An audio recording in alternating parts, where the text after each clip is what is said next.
Hey everybody, Rick Beal from People's State Bank. Want to welcome you into the second home, not the office, but the actual kitchen. Today we're celebrating 106 years of community banking, family banking. So today, why not bring in the family and share a family recipe that I think is about as old as what the bank is, probably, if not older, historically, when you talk about Scandinavian cooking culture. And I brought in the world's foremost Scandinavian cooking expert, my mom, Linda. Mom, welcome. Well, thank you.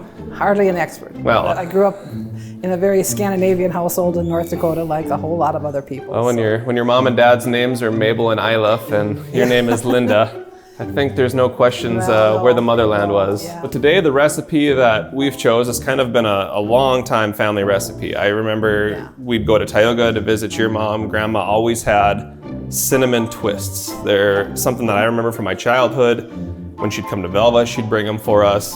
And now within the last probably 2 or 3 years, you've started to get making them for our family. The kids love them. Obviously, Ashley and I never get enough of them. And you know, I thought it would be a perfect opportunity to bring you here to share the recipe with everybody. I'm excited as well as everybody else out there to learn how to make these. Okay, now you can make them now and I don't have to go through all the work. Let's not get too carried away here. I think we've got guest number 1. People might remember her as the girl with her feet on my desk. Right. How many twists can you eat in one setting?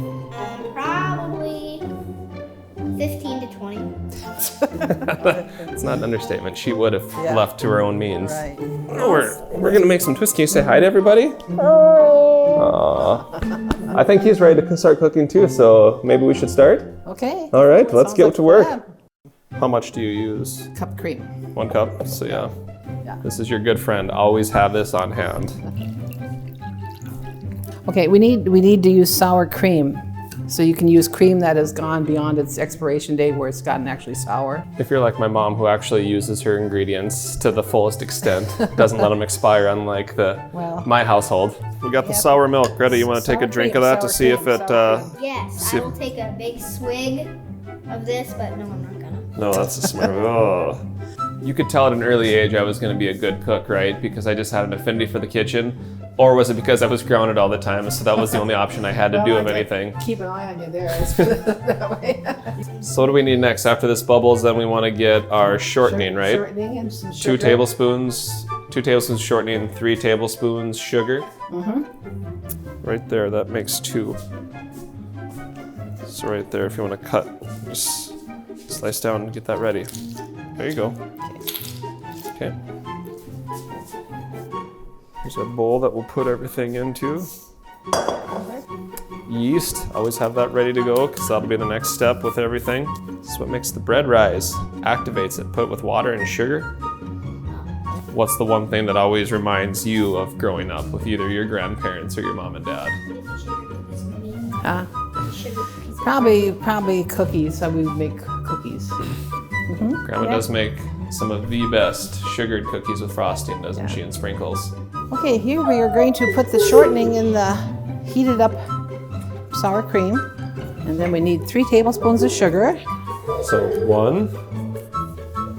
Your brother, can you hear him in the background? He's so excited for those twists, he can't control it. Let's bring him to tears, they're that good. We need actually 4 of these. Yeah. And that's what she'll put the baking soda in too. Only 1? Yep. Okay, now we've got to stir that all together. Oh, hey, Tor, come here. Want to take a look? How do they look down there? When you look down the oven, what do you see? Are they looking pretty good? Break that up into some little pieces. They're proofing. All right, how much water do we want in the cup here? 1/3 cup. It has to be lukewarm, right temperature, so it doesn't kill the yeast. So that's too hot. All right, Greta, here's the yeast. I'm gonna pour that in. And stir that up. We had a little fork here. We put 4 of these, 4 sugars into there, please. And then we'll make the yeast alive. It'll grow. That's the last one. Yep, put that in there. That's 4. Okay. Nope, stir that around. Stir in the yeast. Now we just let it sit and it rises. The yeast gets activated and... Pour this in here so it cools down. Thanks, G. Yep. We'll save a few, but not 15, okay? still trying to get that shortening to melt. What's been the most difficult thing you've made over the years that you can think of that either you've struggled with the most or is just kind of grueling and tough to really make perfect? I think the hardest thing we made one time was you said you wanted baked Alaska for something, one holiday.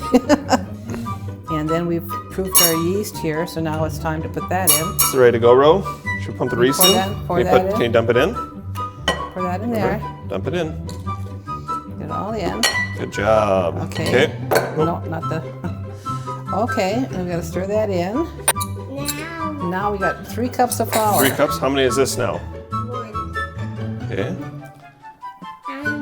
Wait till I get it Let me stirred get the other in. one Let in. me get stirred in first, okay?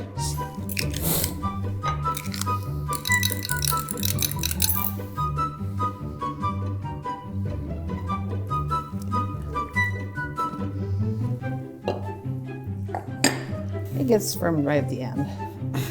That's why I try to incorporate as much as I can, and then I'll pick it up with my hands and just kind of. Like your dad loves deep fried, deep fried, deep fried. I say, want deep fried, go to a restaurant. No, we can't lick it yet. Ew. Well, no, right now we're just going to try and get it into a little bit of a ball. And she going. Yeah. And so then the next step, we'll need a rolling pin. Now it's time to rock and roll. Yeah. Okay, we're gonna. She didn't get the reference. We're gonna kind of form into like a rectangle because that's what we want to roll it out into. Is a rectangle. So just kind of get it started. You don't want it too thin. Where it's tearing easy. Yeah. I'm not gonna throw it in the air. No. Sing songs. Well, you can sing if you want. I don't think people want to hear me sing. I've got your singing ability. Okay, well, Your that's cooking not, skills too, luckily, but also your singing ability, unfortunately. Are you saying I'm a bad singer? Well, no, Dad's not a good singer either. It doesn't run in the family. Straighten this out a little bit. Okay, now we take the butter. You just have to. Brown sugar. You can mix the cinnamon in with the brown sugar in a bowl first if you want to. Just pour it over the top. Sprinkle it. You just do half and then you fold it over. Yep. And then do your slices and then twist. Fold it over, yep. You just kind of pinch the dough on the bottom together. Get rid of the edges. Yeah, to make them a little more uniform. And then you just cut them into strips like. And then you just twist, right? Before you put them Yeah. on the parchment paper. Yeah. Hence the name Twists.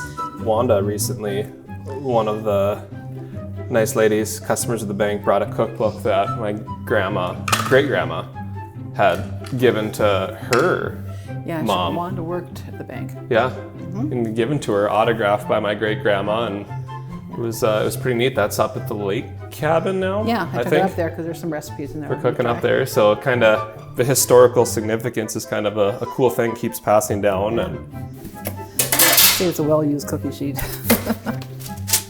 So they don't stick. And so you just twist them around. And then you just lay them on the... I feel like we should have some Chubby Checker playing in the background. Yeah, I usually have something background noise going. Do the twist while making the twists. Yep. Okay. We'll see you in an hour. 1 hour later. So they've risen a little bit. Yeah, and then we can get a little bowl and make icing. Or bigger bowl, a bunch of them to twist. This is the icing that we're making for the twist when they're done. This is the good stuff. Yeah, pour a bunch more in there. Because you have to ice them when they're still warm, not hot out of the oven, but they're still warm, so it kind of melts a little bit on them. It's not really precise. You don't need a whole lot of almond extract. It's pretty strong. Enough.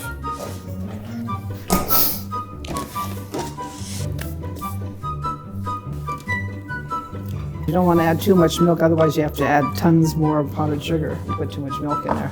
And if it's too thin, it'll just kind of run down right off. So. Push it in there. Yeah. Okay, then we're ready for that.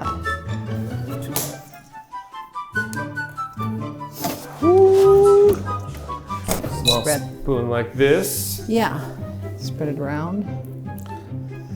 It kind of melts in there. I mean, these will last literally probably a day in our household. Oh yeah, they don't Maybe last any two. more than they don't last anymore. So that's definitely enough frosting. Yeah, you can help yourself. Like to try one? Well, you can try one.